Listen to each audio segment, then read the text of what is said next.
Today I'm working on the 62 Champ truck, and this thing I've owned since, I think I bought this in '87, and the heater on it has never really worked. The blower motor runs, but I've never been able to get heat out of the thing.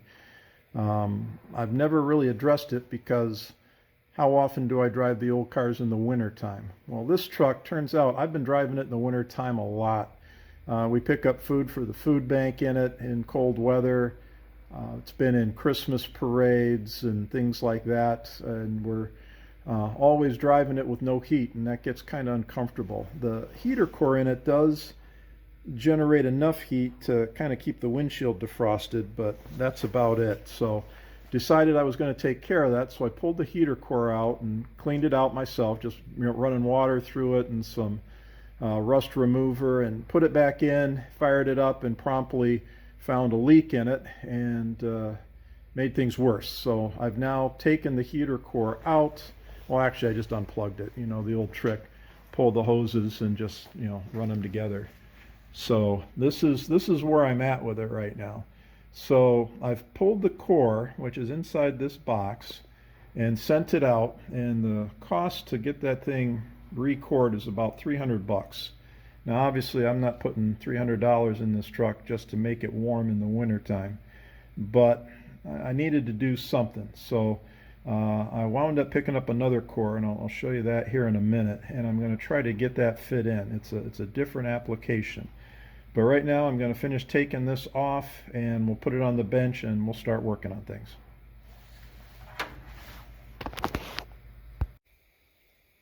So rather than rebuilding the original core that I had in the truck for $300, this is what I decided to go with. And our good friends on the Studebaker forum have researched this, and it is off a different application. And let's see if I can get that to pop up. Here we go. It's out of a '77 Ford sedan with a 5-liter. And the real nice thing about this heater core is that it's a little less expensive than a re-core. It's only 30 bucks plus shipping out of Rock Auto. So I went ahead, ordered one of these. The one downside to it, the heater hose nipples are just a little closer together than the Studebaker core. The Studebaker core has a mounting plate on each end, and so I'm going to have to fabricate something there. And the big difference, these heater hose nipples are 5/8 inch versus the stock one, which is 3/4 inch. So I'll have to do some adapting or a little bit of work there. But when you're looking at the difference between $300 and $30, I'll do a little bit of work. So got one of these in the garage, and we'll take a look at it. So here's the heater box. I got it out of the truck, and you can see how the heater core fits in there. It just slides right in, and then the tubes just pop through the side. So this one was leaking, and then went through my supply of used parts, and sure enough I had another one. Always got extras. Took it to a shop, a radiator shop, had them hot tank it, pressure test it, and guess what? It leaks too. So I've got 2 duds, and that's what drove me to find another one. So the trick's now going to be to see if I can fit that new one into there. So we'll have to take this one out, and then we'll start doing some trial fitting. So there, we got the 2 factory heater cores out, and then here's what I wound up picking up. This is the one off of a Ford sedan. So you can see size-wise, I'll put these guys together, they're pretty close. And of course the big thing is how close are the outlets, and it looks like the Ford is they're a little closer together than the Studebaker outlets. And again, these are 5/16 and these are 3/4. So again, we'll have to adapt those down. Also, looks like the Ford piece is a little skinnier. But again, I'm not looking for roasty heat inside the cab of this thing. I just want some heat, keep the windshield defrosted, and keep it from just being ice cold. I mean, I've gone and picked up parts in northern Michigan in the middle of winter in that truck and just had a 3-hour freezing cold ride home. So anything I get's going to be a plus. So we're going to take this piece now and work on the holes to make sure we can fit this piece in it. So we'll get that fit up. Just a little bit of filing. This is just fiberglass here. You can see I was able to get those to come through and just had to bring it together a little bit. So looks pretty good there. And then from the back side, see if I can back up a little bit. You can see how well that fits in there. It's a nice fit. So the next challenge is to make a piece that we can attach here and here that we can run the attaching fasteners through. And then that will locate it in here and keep it from rattling around. So this Ford piece didn't come with any metal that we could attach to, so we'll make up a couple plates and come up with a way to put that together. So the factory heater core has these 2 plates, one on each end, and it's just got holes, and then the attaching fasteners go through there, and that locks the heater core in the box and against the inner fender. So what I did is just took some scrap metal, a couple of pieces, and just made 2 plates, and then lined them up, clamped them down, and then drilled a couple holes just so I can put my mounting fasteners through. And then the nice thing about this is that it's got this little lip here, and the plate kind of tucks in there on both sides, so that really locates this thing nicely. It keeps it from rattling. So what I'm going to do is take some epoxy, just some typical Loctite 2-part epoxy, and I'm going to epoxy it along here. I'm going to epoxy the back side of both of these and clamp it down and let it sit. And then I'm thinking for the bottom of this, I might take a piece of just some soft pliable rubber and just lay it along the bottom and the top, just to kind of seal this in place, keep it from moving up and down. So I'll dig around. I always keep old weather strip pieces and leftover stuff for little odd projects like this. So I guess next thing I'll do, I'll pull these plates off, scuff up the backside, scuff up the heater core a little bit. We'll apply epoxy to it and let that sit overnight. And then in the meantime, I'll go ahead and see if I can come up with some kind of just soft foam piece I can put on the top and bottom just to snug this thing down. So I've taken my trusty angle grinder with just a little roll-lock disc and just kind of roughed up the back sides where these are going to contact the heater core. And roughed that up a little bit. And so did the same thing to the heater core, just hit those pads. So now we'll mix up some epoxy and we'll glue that together. Now I realize I've got friends with TIG welders and they're going to call me out for not getting little scraps of aluminum and TIG welding some plates on here. I don't have a TIG, so save yourself from writing the comments. I know. But we will epoxy this, and I think it's going to work out just fine. This is a discount repair. So anyway, I'll get the epoxy going. So there we go. We got the epoxy in. We got it on the bottom of the plate, between the plate and the heater core, and then all along the seams here. And it nests in those seams really nice. So hopefully that'll do the trick. So we're going to let that sit overnight and see how it turns out.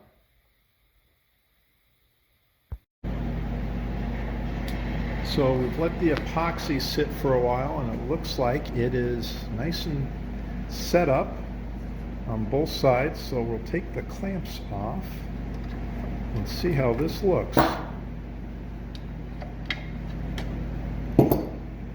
So we've got the heater core in the box now, and actually the way this sits in the vehicle, this is the top closest to me, and that's the bottom. And right now we've got it sitting down on the bottom pretty good with the holes lined up. So we're going to put a little piece of foam in the top. And what I do when I do restorations, I always have a little takeout box. Whenever I've got a little strip of something left over, I just throw it in here because you never know when you're going to need it. And I've got a little bit of this left over. I'm not sure what it's from, but that cross section looks like it will work really nice right down in here. So I'm going to go ahead and cut a length off and test fit that, and if that looks good, I'll put some weather strip cement on it. I like using good old 3M black weather strip cement. We'll put a little bead of that down here, and we'll glue that in, and that'll keep this from vibrating once it's in the truck. So let's clean the surfaces, cut off a piece, and see what happens. So we've got the mounting brackets on. They seem to be doing a nice job. Got good coverage on the top, coverage into the bottom, and looks like we're in good shape there. So back to here, I put some bubble wrap in just to kind of hold spacing, but I don't think we need that anymore because we got the side brackets done, and that kind of holds it in. And so I've cut a length of this weather strip, and I like how this gets nice and narrow down here at the bottom. And we'll go ahead and we're going to tuck that in. There we go. We're going to tuck that in like that. So I'll put some weather strip cement on it. I've already prepped everything. We'll put the 3M weather strip cement on, push it in place and let it dry. And then I think we'll probably just leave it in place. Normally you can install the heater core before you put the fiberglass box on, but I think I'm going to leave it all together as an assembly and put it in. So I'll glue that up, put it in, and we'll let it set up. The way I like to get weather strip attached, I put the weather strip cement on, and then I spread it, and then I do it on both pieces, the weather strip itself and the piece I'm attaching it to. Let it set up for about 10-15 minutes. It gets kind of a dull finish, and then it sticks just beautifully. If I put it on when it's still wet, it tends to come off. So we got the cement applied and spread out, and we'll give that about 10 minutes, and then we'll tuck that in.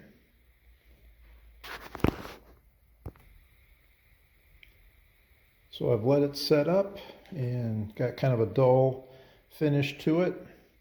You can see the glue kind of up at the top of that lip there, and then it's on the fiberglass housing and on both sides of the weather strip. So that will keep the housing from moving. We've taken up all the clearance. We've got no clamps on it right now, and it's tight down at the bottom. I know I got it upside down, but this is actually the bottom surface here, and this is the top. It goes into the truck like this. But that'll just keep it from bouncing up and down. It's nice and supported now with foam. I've got the holes matched up, so when we go to put the mounting fasteners in, those look good. And of course we've got the hose nipples coming out. So, you know, this housing's not the greatest. It's got a few nicks in it, but for my truck it does just fine.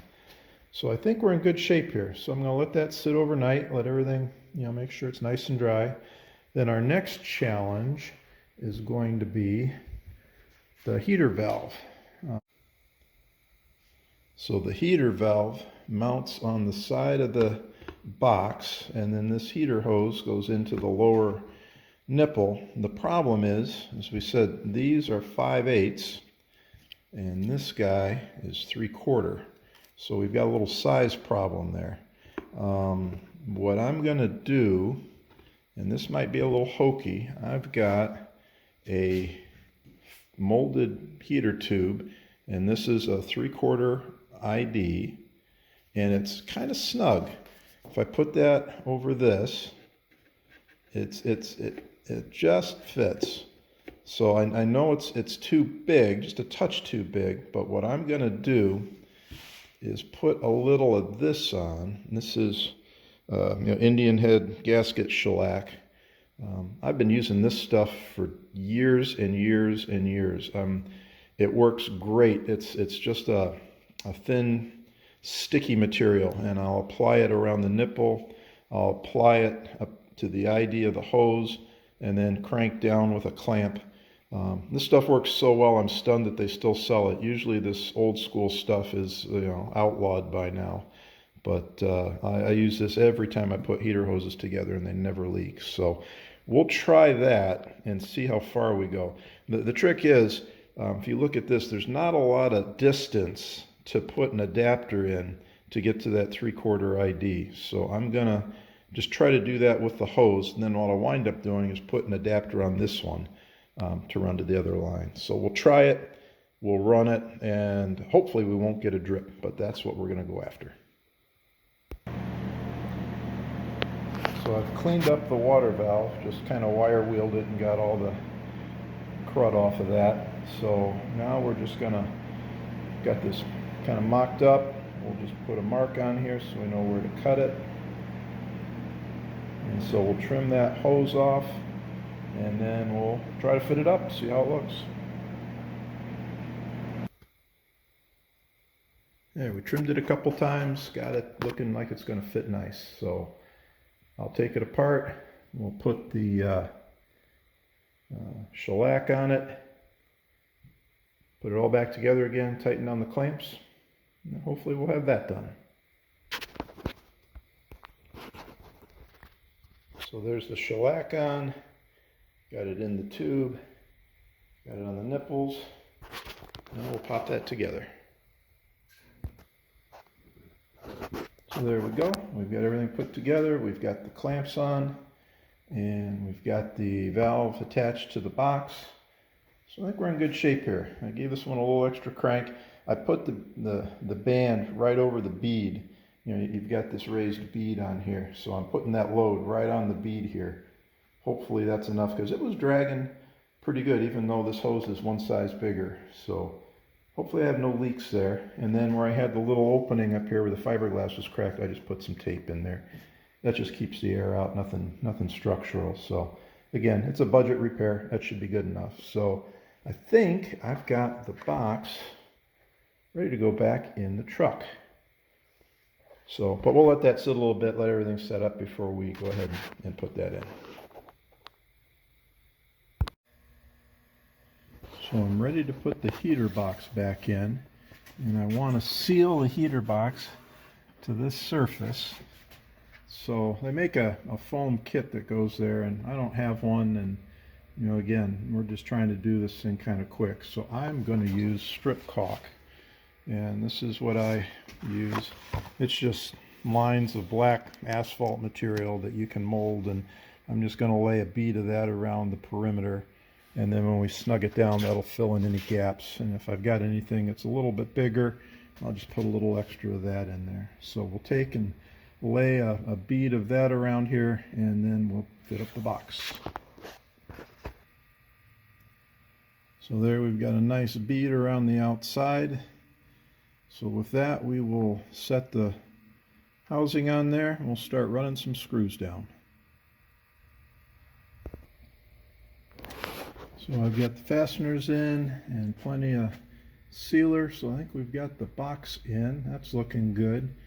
So now I think next step, I'll go ahead and put the heater hoses in. So it's putting more of that shellac on the nipple there, and then putting the heater hoses on. So we got the hoses hooked back up, got the water valve cable hooked up, got the air vent cable hooked up. So the only thing we got left to do is get the hose, runs from the blower motor up to the box, and we've got that over here. So we'll put that on, and then we're ready to put some coolant in it. Gonna let it sit right now because we've got the shellac on the heater hose connections, and those that are paying attention will notice that again I've got a 5/8 nipple with a 3/4 hose line on top.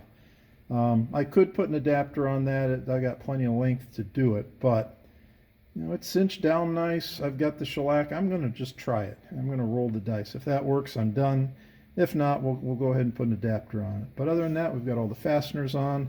Everything else looks good. So we'll put the hose back to the dash in, and then we'll fill it up with coolant.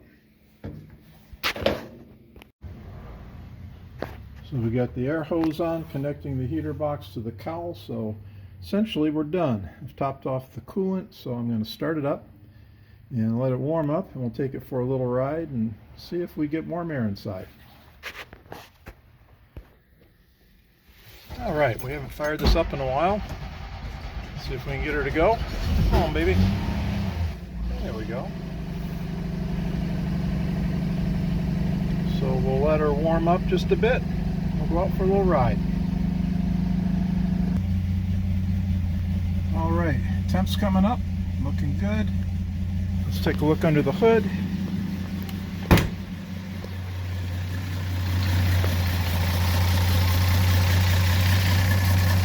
So far, no drips. So let's go for a ride. Well, she's running good. Give her a couple minutes, we'll see how she warms up.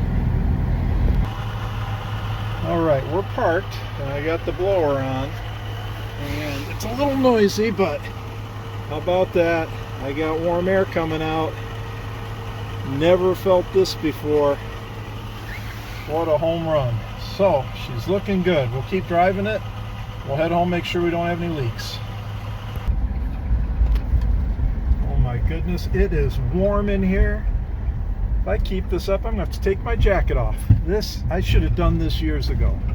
I have never had heat in this truck, and this just feels fabulous. So, I think we got it. So, we'll drive her home. We'll check for leaks. So, we're back home after our ride, and looks good. No drips. I just saw my sealant coming off there, but pretty good. So overall, I call this one done.